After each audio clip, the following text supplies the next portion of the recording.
Hello, good evening. So I figured I might as well get this one started now, although I'm probably not going to start working on it for another few days. But we're going to do a slightly different video this time around. So I have a 2018 Jeep Grand Cherokee. Let me get a little light on the subject here. There we go. So this is the vehicle that I set up for overland travel. It's the one that I use the most. It's also my daily driver.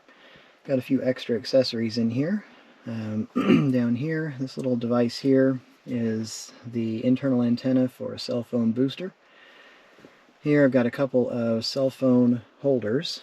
The top one, along with the wire here, right there, is connected to my Lynx system in the back. That's hooked up to my air compressor and gives me the ability to keep an eye on the auxiliary battery voltage and those kinds of things.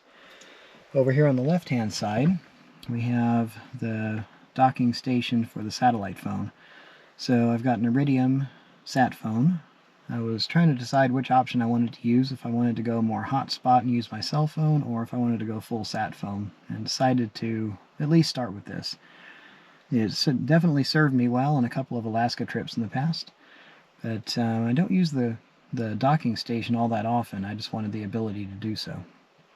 So I've got an external antenna on the back of the Jeep, and your hands-free system is in here as well. So right up here, this is my microphone, and you can see the speaker here mounted on top. What I'm using on these is a combination of two different mounting systems, and I'm blanking on the names for both of them right now. So I'm using a RAM system here. That's this central point, and obviously the ball and socket design here. Then you've got X mounts for the cell phones. Over here too, I've also got a RAM system, and I'm trying to remember the name of the company that makes these little plastic here. So these guys connect to the top and bottom of the AC vents here, which give me the ability to attach things on both sides. They do pretty well, although having this much stuff attached to one of them is a little bit heavy. So, I don't know. At some point I would love to put up another, some kind of a track across the dash, but I also don't want to drill holes in it. So, down here we have ham radio. This is an ICOM setup. The primary radio itself is under my driver's seat. This here is just the head unit. It gives me access to everything I need. It gave me a place to kind of hide it. It's not very accessible down there, but it makes it a little harder to see. And then down here, there's the microphone right down next to my seat, so I've got ready access for it. Down here on the side, as far as controls and additions I've added in, what we've got, here we've got one toggle switch that's connected to, this is my fuel pump actuator for the auxiliary fuel tank. So I've got a 20-gallon auxiliary fuel tank mounted underneath where the spare tire would go. It works extraordinarily well. I just flip this on and transfer fuel. I can do it while I'm driving too. The transfer is slow enough that I don't have to worry about any major risks going on. Or if I've been off-road, then I'll set it up when I'm parked and allow it to move. This one down here is the toggle switch for the cell phone booster. Yeah, I've just got a green light on here. That one's supposed to flash, but it only flashed for maybe the first, I don't know, few days to a week. After that, it kind of quit. So the thing that I noticed is the iPhones have a tendency to not respond as well to this kind of a booster as I would have liked.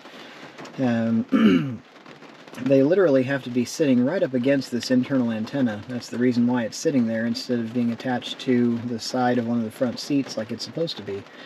But the booster is kind of nice. It can give me an extra bar of service, so if I'm getting to the point where things are a little bit sketchy, I've got a little bit of extra there. Then we have two more switches right here. So this one here is my forward-facing light bar. So let me point you out the window here and I'll show you what that does.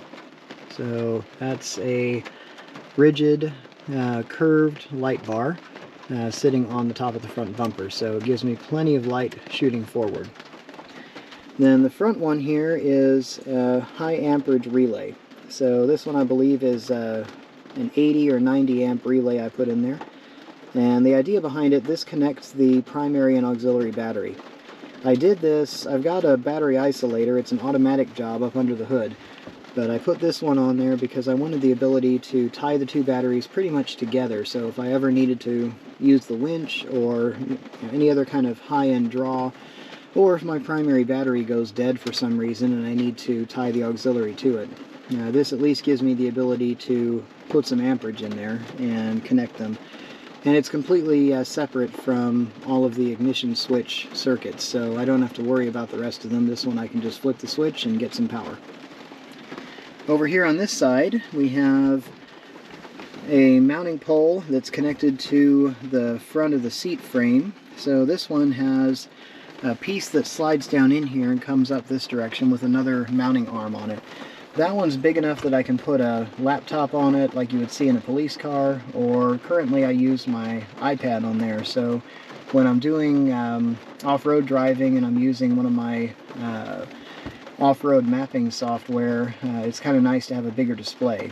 It can project onto the main display here, but believe it or not, it's a little easier to see and operate on the iPad, so I keep that available also.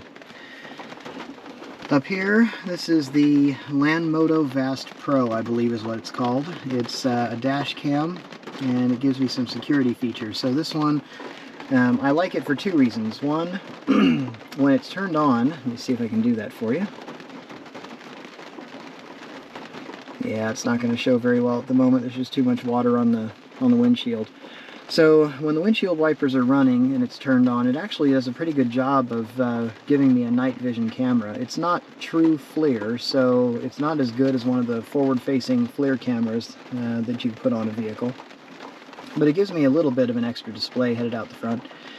It also can record what's going on in front and behind the vehicle, so it automatically starts recording if anything hits the vehicle to any degree. So hopefully if somebody tries to break into it or somebody hits it in a parking lot or something like that, it'll keep track of that for me. So the reason why I've got you in here today is this central display. So this is a 2018 Grand Cherokee. I've got the 8-inch display, or I think it's an 8.1 or something like that. But what I'm dealing with here, this display has kind of failed on me. It still shows me what I need to see, but the capacitive interface is not working well.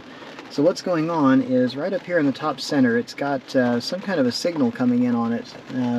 Basically, that's where you would push on it if you wanted to change the clock. Now, the problem is it thinks periodically based on humidity and ambient temperature that I'm always pushing on that spot.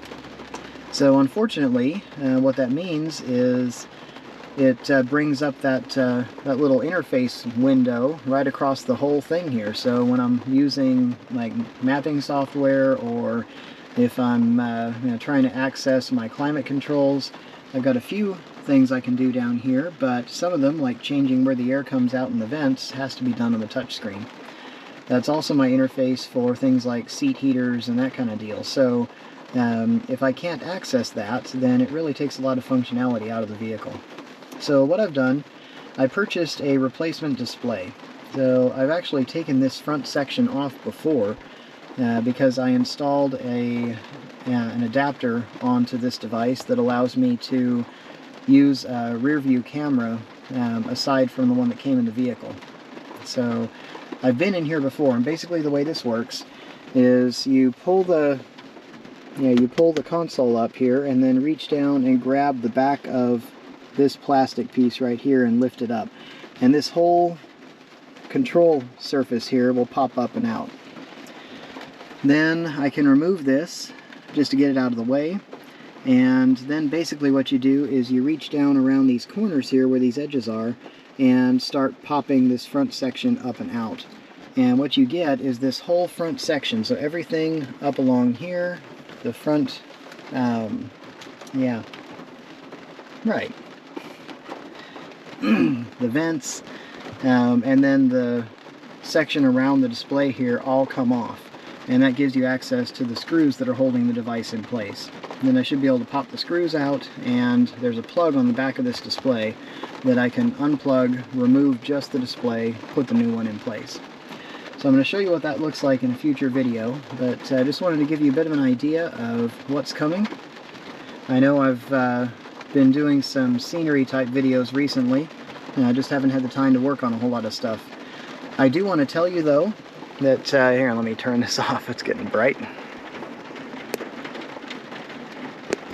There we go.